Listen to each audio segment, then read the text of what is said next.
की।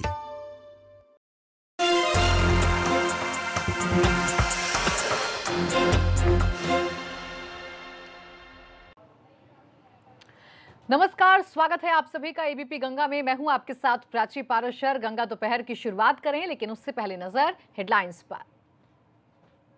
हेडलाइंस के सह प्रायोजक अब गर्मी को कहो गुड बाय थर्मोकूल कूलर्स के साथ। आरएचएल गोल्ड 500 HD सरिया, तौल से छुटकारा पाएं, सरिया गिनकर घर ले जाएं।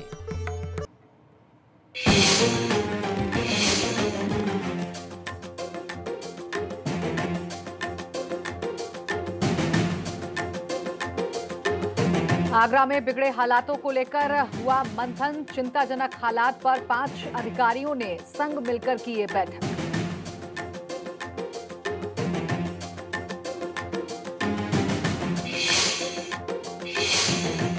सीएम त्रिवेंद्र रावत का ई-रैबार कार्यक्रम के दौरान बड़ा बयान। कहा, करीब 2 लाख लोगों के वापस आने की संभावना, 25,000 लोग हो सकते हैं इन्फेक्टेड। सीएम योगी ने प्रवासी मजदूरों के लिए अधिकारियों को दिए निर्देश। कहा, मजदूरों के आने जाने में नहीं हो दिक्कत, क्वारंटीन सेंटर में चेकअप और भोजन की रहे व्यवस्था। पीएम मोदी आज 5वीं बार सभी राज्यों के मुख्यमंत्रियों के साथ करेंगे बैठक। दोपहर 3 बजे वीडियो कॉन्फ्रेंसिंग के जरिए कोरोना पर लेंगे अपडेट। अगले हफ्ते से लॉकडाउन में राहत संभव।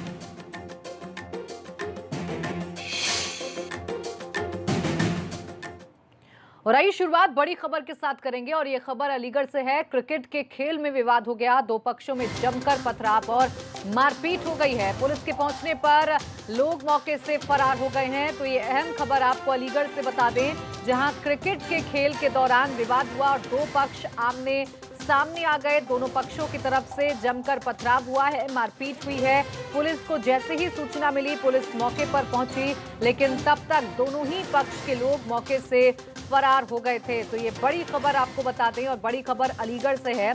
देखिए, लॉकडाउन में भी लोग एक दूसरे पर हमला करने में बाज नहीं आ रहे हैं, और इकट्ठा होकर क्रिकेट का खेल पहले तो खेला जा रहा था, और फिर उसके बाद क्या बवाल हुआ ये देखिए। हम तस्वीरें आपको दिखा रहे हैं, अलीगढ़ से तस्वीरें हैं। दरअसल विवाद हुआ था क्रिकेट को लेकर। 2 पक्ष आमने सामने आए और फिर उसके बाद अपने अपने घरों की छतों पर चढ़कर एक दूसरे पर पत्थर बरसाए गए, मारपीट की गई। हालांकि जब पुलिस मौके पर पहुंची तो लोग वहां से जरूर फरार हो गए, लेकिन आगे की कार्रवाई पुलिस कर रही है।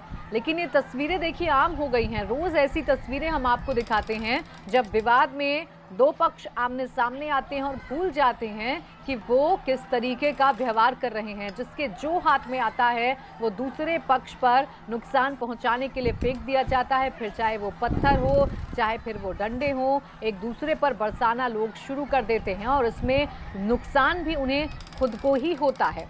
फिलहाल पुलिस मौके पर पहुंची है। लोग जरूर मौके से फरार हो गए हैं, लेकिन अब उनकी तलाश पुलिस कर रही है। आगे की कार्रवाई पुलिस कर रही है। बताया ये जा रहा है कि क्रिकेट का खेल चल रहा था और इसी दौरान 2 पक्ष आमने सामने आ गए। दोनों पक्षों के बीच में विवाद हुआ, और देखते ही देखते इस विवाद ने कैसा रूप अख्तियार कर लिया वो हम आपको तस्वीरों के माध्यम से समझा भी रहे हैं। 2 पक्षों में जमकर बवाल हुआ है। दोनों ही पक्ष आमने सामने आ गए और फिर अपने ही घरों से छत पर जाकर कैसे एक दूसरे पर पत्थर बरसाए जा रहे हैं, कैसे हमला किया जा रहा है, वो आप तस्वीरों को देखकर खुद समझ सकते हैं। फिलहाल पुलिस मौके पर पहुंच गई है। स्थिति को काबू किया जा रहा है, और जो लोग इस तरीके से लॉकडाउन में इकट्ठा होकर खेल खेल रहे थे, एक दूसरे पर हमला कर रहे थे, उनकी अब तलाश पुलिस कर रही है।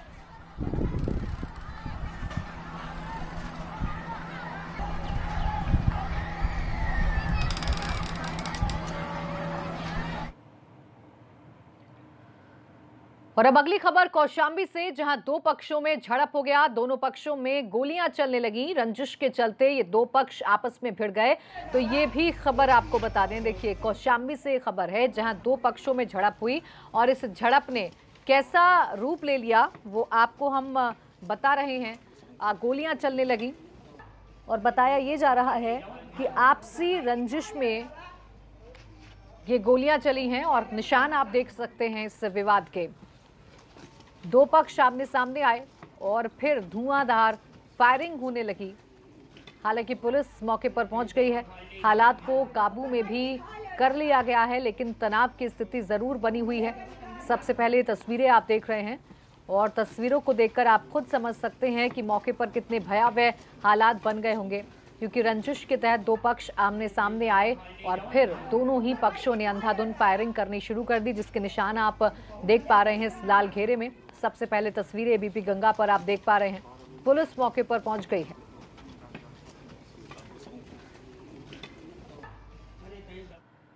और अगली बड़ी खबर आपको बता दें, राजस्थान और यूपी पुलिस के भिड़ंत के मामले में राजस्थान पुलिस से भिड़ने का यूपी पुलिस को इनाम दिया गया है। पुलिस कर्मियों को प्रशस्ति पत्र देकर सम्मान किया जा रहा है। एसएसपी ने 5,000 रुपए का पुरस्कार भी दिया है। दरअसल यूपी और राजस्थान पुलिस में कल भिड़ंत हुई थी। राजस्थान और उत्तर प्रदेश के बॉर्डर पर मथुरा में ये भिड़ंत हुई थी। और आपको ये जानकारी दे दें कि भिड़ंत जो हुई थी वो इस बात को लेकर हुई थी कि राजस्थान पुलिस मजदूरों को जबरन उत्तर प्रदेश भेज रही थी, मथुरा में दाखिल करने की कोशिश कर रही थी। और इसी पूरे वाकया को लेकर विवाद हुआ। यूपी और राजस्थान यानी दोनों राज्यों की पुलिस आमने सामने आ गई थी और एक दूसरे के साथ झड़प हुई थी। मारपीट की भी तस्वीरें सामने आई थी। और अब राजस्थान पुलिस से भिड़ने पर पुलिस कर्मियों को सम्मान दिया गया है। प्रशस्ति पत्र देकर एसएसपी ने सम्मानित किया है, 5,000 रुपए देकर सम्मानित किया गया है। तो ये बड़ी खबर आपको बता दें, दरअसल कल मथुरा के थाना मगोरा क्षेत्र में स्थित जाजम पट्टी बॉर्डर पर उस समय यूपी और राजस्थान पुलिस भिड़ गई थी, जब राजस्थान पुलिस कुछ मजदूरों को जबरन यूपी में प्रवेश कराना चाहती थी। मेरे सहयोगी सौरभ जुड़ गए हैं फोन लाइन पर ज्यादा जानकारी के साथ। सौरभ, कल की तस्वीरें तो हमने देखी थी, लेकिन आज सम्मानित उन पुलिस कर्मियों को किया गया है, जरा इसे आप समझाइए।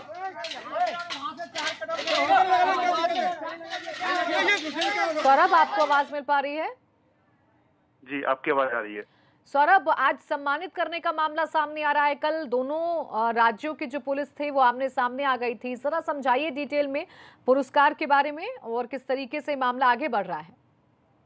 देखिए, जो मथुरा के एसएसपी हैं गौरव ग्रोवर, उनका कहना है कि जिस तरीके से कल जो प्रवासी मजदूरों को जो राजस्थान पुलिस जबरन प्रवेश कराना चाहती थी, जिसका धैर्य का परिचय देते हुए जो मथुरा पुलिस थी, जिनमें 15 जवान थे, 2 दरोगा और अन्य पुलिसकर्मी थे, उन्होंने धैर्य का परिचय दिया, सहनशीलता का परिचय दिया और उस घटना को रोका। जब उसको देखते हुए जब एसएसपी ने पूरी जांच की एक दिन के अंदर, तो उन्होंने पाया कि इन्होंने जो घटना थी उसे काबू में किया पुलिसकर्मी, उससे प्रसन्न होकर ने प्रशस्ति पत्र दिया है और 5,000 रुपए का इनाम दिया है।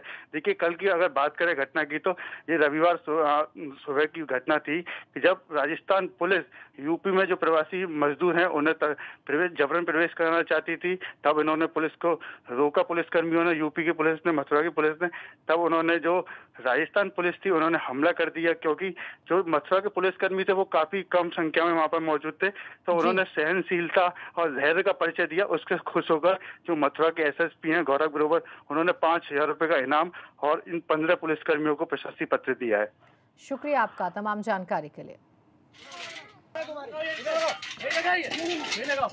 राजस्थान और यूपी पुलिस के भिड़ंत का ये पूरा मामला है और ये भिड़ंत क्यों हुई थी ये जानकारी भी हमने आपको दी। दरअसल राजस्थान पुलिस जबरन कुछ मजदूरों को उत्तर प्रदेश में दाखिल कर रही थी, मथुरा में दाखिल कर रही थी, जिसका विरोध यूपी पुलिस की तरफ से किया और देखते ही देखते यूपी पुलिस और राजस्थान पुलिस में भिड़ंत हो गई, आमने सामने आ गए। और अब यूपी पुलिस के उन पुलिसकर्मियों को सम्मानित किया है, एसएसपी ने प्रशस्ति पत्र दिया है और 5,000 रुपए का इनाम भी दिया गया है। आधार ये रहा है कि इस झड़प के दौरान जो मथुरा में पुलिसकर्मी तैनात थे उन्होंने धैर्य का परिचय दिया और स्थिति को काबू में किया, नियंत्रण में किया।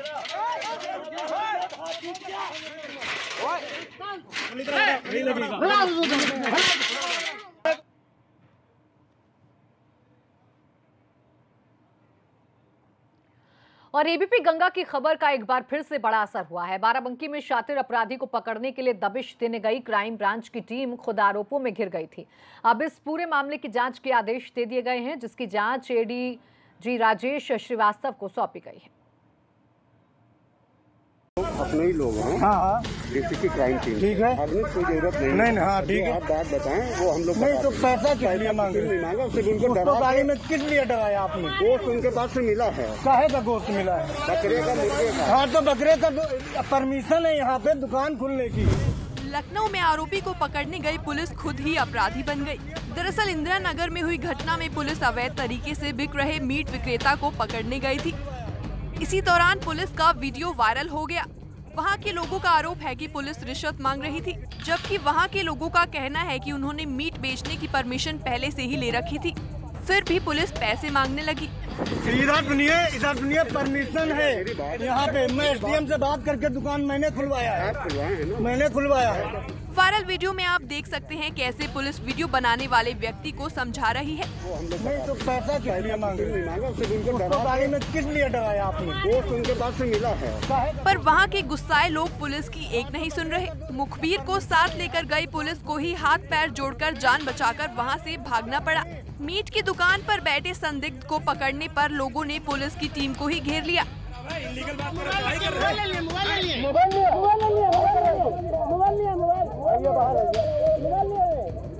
इसी का एक वीडियो वायरल हो गया, जिसमें साफ तौर पर देखा जा सकता है कि पुलिस पर पैसे मांगने का आरोप लगाया जा रहा है।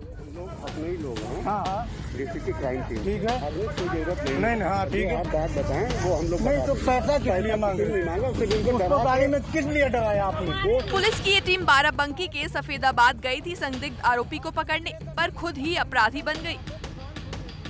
एबीपी गंगा पर खबर का असर हुआ। खबर चली तो जांच के आदेश डीसीपी नॉर्थ की क्राइम टीम का घेराव किया गया। आरोपी के साथियों ने पैसे मांगने का आरोप लगाया था। Additional DCP north Rajesh Srivastava इस मामले की जांच करेंगे। रिश्वत मांगने वाली पुलिस टीम धर्म और जाति की दुहाई देकर जान बचाकर भागने की कोशिश करने लगी। एडिशनल डीसीपी की जांच के आधार पर दोषी पुलिसकर्मियों पर कार्रवाई की जाएगी। Bureau report, ABP Ganga.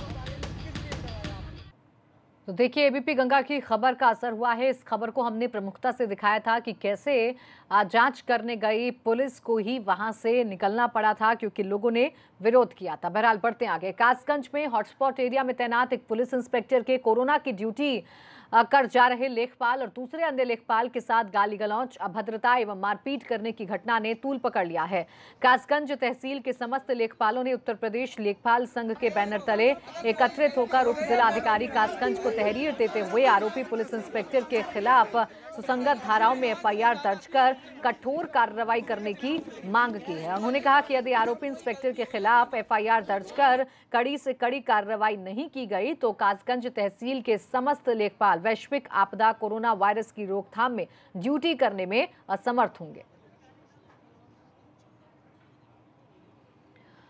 तो कासगंज से ये खबर सामने आई थी जब हॉटस्पॉट एरिया में तैनात एक पुलिसकर्मी ने अपनी ड्यूटी से वापस लौट रहे लेखपाल और एक अन्य लेखपाल के साथ बदसलूकी की थी, जिसके बाद आरोपी इंस्पेक्टर पर कार्रवाई करने के लिए यूपी लेखपाल संघ के बैनर तले विरोध होने लगा और उप जिला अधिकारी को शिकायत जो है वो सौंपी गई है लेखपालों द्वारा और जो पुलिसकर्मी हैं उस पर कड़ी से कड़ी कार्रवाई करने की मांग की गई है। आरोपी इंस्पेक्टर पर कड़ी से कड़ी कार्रवाई करने की मांग लेखपालों की तरफ से की गई है। तो ये मामला अब तूल पकड़ता जा रहा है।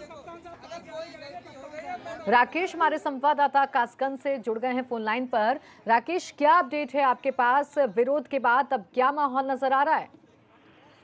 देखिए, आपको बता दूं, ये कासगंज जिले का जो बिल्लाम गेट इलाका है ये हॉटस्पॉट घोषित हो चुका है। इसमें रामराज नाम के पुलिस इंस्पेक्टर तैनात थे।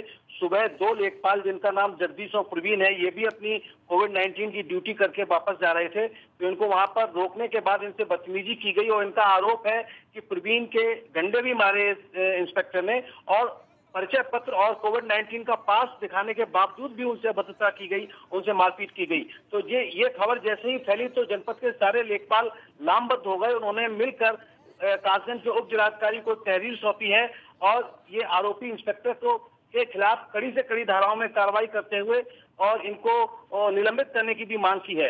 मैं आपको बता दूं कि कासगंज के जो लेखपाल है, पूरी तहसील है, इसका बहुत बड़ा योगदान है यहाँ की कोविड-19 बीमारी को रोकथाम करने के लिए। क्वारंटाइन सेंटर्स में इनकी ड्यूटी लगी हुई है, लेकिन इनका कहना है कि जब हम ही पिटेंगे पुलिस से, पुलिस हमें हमारे परिचय पत्र और कोविड-19 के पास दिखाने के बावजूद भी हमसे अभद्र व्यवहार करेगी, मारेगी, तो हम आखिर कैसे काम कर पाएंगे। इन्होंने चेतावनी दी है कि अगर इस आरोपी इंस्पेक्टर के खिलाफ कार्रवाई नहीं हुई तो ये कोविड-19 का जो रोकथाम का कार्य चल रहा है उसमें अपनी भूमिका नहीं निभाएंगे और उसमें कार्य नहीं करेंगे। बिल्कुल, शुक्रिया आपका राकेश तमाम जानकारी के लिए। तो लेखपाल से अभद्रता का मामला तूल पकड़ता जा रहा है और अब साफ तौर पर लेखपाल लामबंद हो गए हैं और उनका कहना है कि आरोपी इंस्पेक्टर के खिलाफ कड़ी कार्रवाई की जाए। यूपी के ऑरेंज जोन वाले जिलों में भी कल से यूपी बोर्ड की कॉपियां जांची जानी है। जिन शहरों में कल से कॉपियां चेक होनी है उनकी संख्या 3 दर्जन के करीब है। संगम नगरी प्रयागराज में भी ऑरेंज जोन में है। यूपी बोर्ड का हेडक्वार्टर भी यही है, लेकिन यहाँ के टीचर्स कल से कॉपियां चेक किए जाने का विरोध कर रहे हैं। तमाम टीचर्स मूल्यांकन का बाइकॉट करने की भी तैयारी में हैं। इन टीचर्स का कहना है कि ऑरेंज जोन में कोरोना के कई संक्रमित मरीज होते हैं, बड़ी संख्या में लोग संदिग्ध होते हैं और साथ ही तमाम लोगों को क्वारंटीन भी किया जाता है। जिन केंद्रों पर कॉपियां जांची जाती हैं वहां सैकड़ों टीचर्स की भीड़ होती है। ऐसे में उन जगहों पर सोशल डिस्टेंसिंग का पूरी तरह पालन व्यवहारिक तौर पर मुमकिन नहीं है। इस वजह से ऑरेंज जोन वाले जिलों में कॉपियां जांचने का मतलब टीचर्स में संक्रमण का खतरा पैदा करना है। जो उत्तर प्रदेश का शिक्षक है वो ये नहीं चाहता कि कापियां ना जचें, वो चाहता है कापियां जचें, लेकिन गृह मूल्यांकन के आधार पर कापियां जांची जाएं, शिक्षकों के घर में पहुंचा दी जाएं, जिससे कि मूल्यांकन भी हो जाए और शिक्षक सुरक्षित भी रहे। और क्योंकि जो आज की परिस्थितियां हैं वह उत्तर प्रदेश का अपवाद विद्यालय ऐसे होंगे जहां पर कि जो स्वास्थ्य मंत्रालय के गाइडलाइंस है, जो भारत सरकार की गाइडलाइंस है, उसके अनुसार सोशल डिस्टेंसिंग के फार्मूले को अमल में लाया जा सके। अपवाद मूल्यांकन केंद्र इस प्रदेश के होंगे जहां पर कि इतने कि 2 मीटर या 3 मीटर की दूरी पर बैठाने की व्यवस्था हो। इस प्रदेश में कोई ऐसा मूल्यांकन केंद्र नहीं है। और एक और बड़ी खबर आपको नोएडा से बता दें, जहां कैलाश अस्पताल में एडमिट मरीज कोरोना पॉजिटिव निकला है। इलाज के लिए आए मरीज की रिपोर्ट पॉजिटिव आई है। अस्पताल प्रबंधन ने स्वास्थ्य विभाग को जानकारी दे दी है। मरीज को आइसोलेशन वार्ड में भर्ती करा दिया गया है। अस्पताल के फ्लोर को भी सैनिटाइज किया जा रहा है। तो ये बड़ी खबर इस वक्त आपको बता रहे हैं और बड़ी खबर नोएडा से मिल रही है। नोएडा का कैलाश अस्पताल, जहां एक युवक इलाज कराने के लिए आया था, उसमें कोरोना की पुष्टि हुई है, जिसके बाद आनंद फानन में मरीज को आइसोलेशन वार्ड में भर्ती करा दिया गया है। और जिस वार्ड में वो इलाज कराने के लिए आया था, जिस फ्लोर पर वो आया था, उस फ्लोर को सैनिटाइज भी किया जा रहा है। भूपेश हमारे संवाददाता आप ऑनलाइन पर जुड़ गए हैं। भूपेश, जरा डिटेल में बताइए इस मरीज के बारे में, किस इलाके से ताल्लुक रखता है और फिलहाल अभी क्या कदम उठाए जा रहे हैं? देखिए प्राची, ये दरअसल 22 वर्षीय एक युवक है जो सेक्टर 8 का रहने वाला है, नोएडा का, और इसको परसों कैलाश हॉस्पिटल में एडमिट किया गया था। और उसके बाद इसमें कुछ ऐसे सिम्टम्स दिखे तो इसका जो है हॉस्पिटल ने टेस्ट कराया, जिसकी रिपोर्ट देर रात आई थी। और देर रात जैसे ही रिपोर्ट आई तो पूरे हॉस्पिटल में इस बात को लेकर के एकदम हड़कंप मच गया, क्योंकि वो कोरोना पॉजिटिव था। उसके तुरंत बाद ही जो वार्ड में वो रह रहा था, क्योंकि इस समय हॉस्पिटल को भी साफ तौर पे गाइडलाइन दी गई है सोशल डिस्टेंस का, तो जो मरीज एडमिट हैं उसमें भी 2 या 3 मरीज करके ही इन्होंने वार्डों में एडमिट कर रखे हैं। तो उसको जो वार्ड था उसको फिलहाल रूप से जो है सील कर दिया गया है और जो पूरे हॉस्पिटल को सैनिटाइज किया जा रहा है। साथ ही इस जो मरीज है जो कोरोना पॉजिटिव आया, इसको शारदा हॉस्पिटल में शिफ्ट कर दिया गया है, वहीं पर उसका इलाज चल रहा है। और फिलहाल एहतियात के तौर पर उस जो वार्ड जिसमें मरीज रह रहा था उसको सील किया गया है और पूरे जो सैनिटाइजेशन का कार्य है वो लगातार कहीं ना कहीं प्रगति पे है। और बाकी दूसरा है इसकी ट्रैवल हिस्ट्री के बारे में और कॉन्टैक्ट ट्रेसिंग के बारे में प्रशासन जानकारी जुटा रहा है कि इसके परिवार को भी हालांकि क्वारंटाइन करने की बात हो रही है। और उसके अलावा जिनसे भी और ये डॉक्टर के भी अगर संपर्क में आए हैं और जिन नर्स के संपर्क में आए हैं उन लोगों को, उनको भी सभी को भी क्वारंटाइन किया जाएगा। बिल्कुल, शुक्रिया आपका तमाम जानकारी के लिए भूपेश। तो सेक्टर 8 का युवक रहने वाला है जो इलाज के लिए नोएडा के कैलाश अस्पताल में भर्ती था, लेकिन इसमें सिम्टम जैसे ही अस्पताल ने देखे वैसे ही टेस्ट कराया गया। कल देर रात रिपोर्ट पॉजिटिव आने के बाद हड़कंप मच गया है और अब वार्ड को पूरी तरीके से सील कर दिया गया है। तो वहीं मरीज को शारदा अस्पताल में आइसोलेट कर दिया गया है। और फिलहाल वक्त एक छोटे से ब्रेक का है, जल्द लौटेंगे।